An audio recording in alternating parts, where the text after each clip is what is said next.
We've learned how to send data between a receiver and transmitter, but what happens if the data gets corrupted somewhere in the middle? This is where data parity comes into play. Today, we'll learn about parity and add error detection to our design. Welcome to the world of digital design. This is Metastable. The word parity comes from the Latin paritas, which means equality. Using UART, we can check for an equality or parity between the bits sent over TX and received over RX. We can verify that the data sent and received are identical by adding a parity bit to our UART frame. The parity bit is calculated in the transmitter and sent in addition to the data bits. The receiver takes the data and calculates its own parity bit. This RX calculated parity is then checked with the actual parity bit received. If they match, no errors were detected in transmission. If the parity doesn't match, then something has gone wrong and the bits we received can't be considered valid. At this point, we know there's an issue with the data, but not specifically which bit or bits. That's because parity is used for error detection and not correction. If we used a correctional system like Hamming codes, we could find the error bits, but that topic deserves its own video. Without error correction, we can either request another message from the transmitter or just drop the data. To use parity, our receiver and transmitter need to agree on a parity configuration. There are 5 possible configurations we can choose from: none, odd, even, mark, and space. The first configuration, none, is where we simply don't use parity during transmission. The next is odd. For odd parity, the amount of ones we send and receive must be odd. So an even number of ones in our data requires the parity bit to be a 1 to remain odd. If it's already odd, then the parity bit is 0. Even parity works the same way, except we need an even number of ones between the data and parity bits. The last 2 configurations are much simpler. Mark always sets the parity bit high, while space always sets it low. Mark and space are much less effective at error detection, since they can only detect an error if the parity bit is corrupted. This is why odd and even are more popular configurations when using parity. Parity does have a blind spot. If an even number of bits are flipped, then the parity remains unchanged, and the errors will go undetected.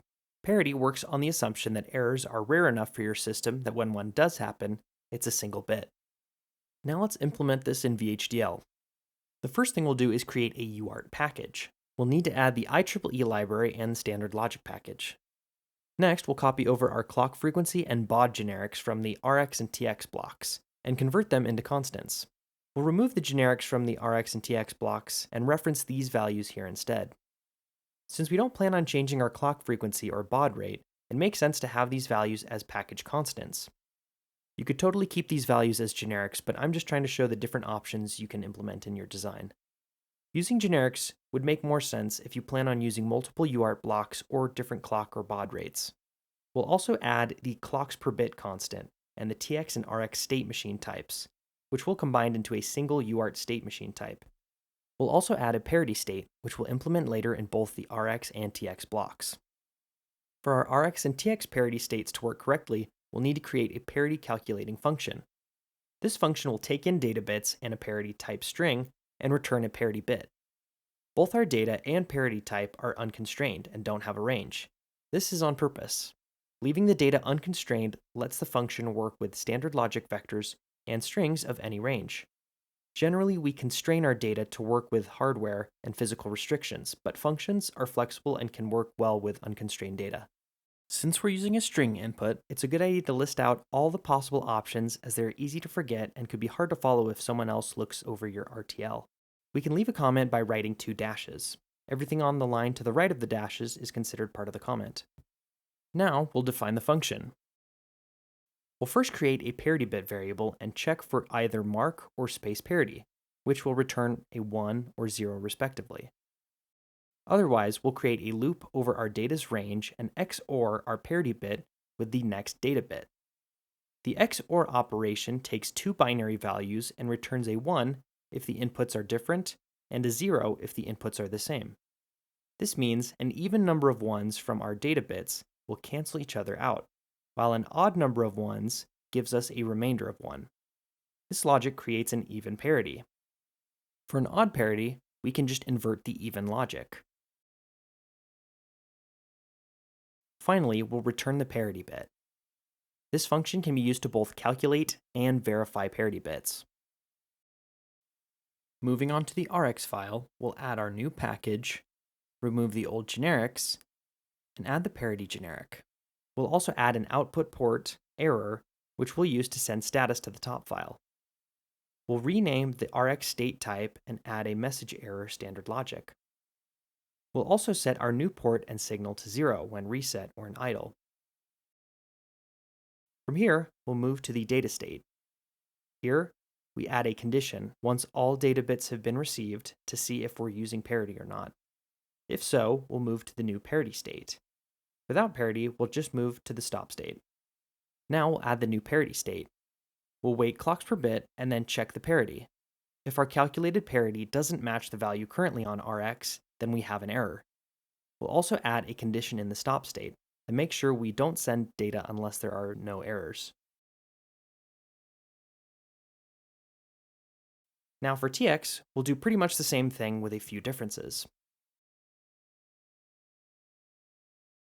Instead of a message error, we'll create a TX parity signal. For reset, we'll set it to 0, and in idle, we'll set this parity bit to the parity calculator output, with the data bits from the controller and the parity type as inputs. We'll again check to see if we're using parity during the data state and create our new TX parity state. TX is set to the calculated parity bit, and we wait the full bit duration before moving to the stop state. Now, let's make the final changes in the top file. First, we'll add our new UART package. You might have noticed that I've renamed button to send, since we have multiple buttons in our design now. If you opt for this change, you'll want to update the constraint file as well. We'll also add ports for the LEDs, as they'll be used as a binary counter to display the number of Rx errors. This will also require modifying the constraint file. Next, we'll add our parity constant, set to even, and Rx error and error count signals. Also, just like the port, I've changed any signals with the button prefix to send. If you're like me, you're always finding better names for your signals and constants. We'll add generic maps to the Rx and TX entities and hook them up to the parity constant we created. The Rx block will also need a new error port added. I also ended up changing the ports button strobe and message select on the controller. They've been renamed to send strobe and TX select respectively. Then we'll create an error counter process and assign the error count to the LEDs. From here, we're ready to go. We'll generate a bit stream, flash it to the board, and open a PuTTY terminal. Here, we load our UART configuration, move to the Serial tab and select Odd Parity. Choosing the wrong parity will allow us to test our Rx error detection. Every time we type into the terminal, we'll be creating a new error. Once we load up a connection, we can see that typing increases the LED error count, but the actual characters don't show up in the terminal. Our receiver is programmed to drop bad data bits. However, if we try to send data over TX to the terminal, we can see our messages actually get through. PuTTY is built to send and receive data based on the configuration selected. However, it doesn't really care about parity. Unfortunately, this means it won't drop data or even notify us if we encounter any errors. To show that our parity calculations actually work, let's open a new terminal with the correct even parity. Now, the characters we type will actually show up on the terminal, and we won't get a change with the error counter. Now, you should understand parity and be able to implement it in your own UART system. That's all for this video. In the next one, we'll go over flow control and finish up the UART section of this tutorial. Leave a like if you enjoyed the video and subscribe to stay up to date. See you in the next one.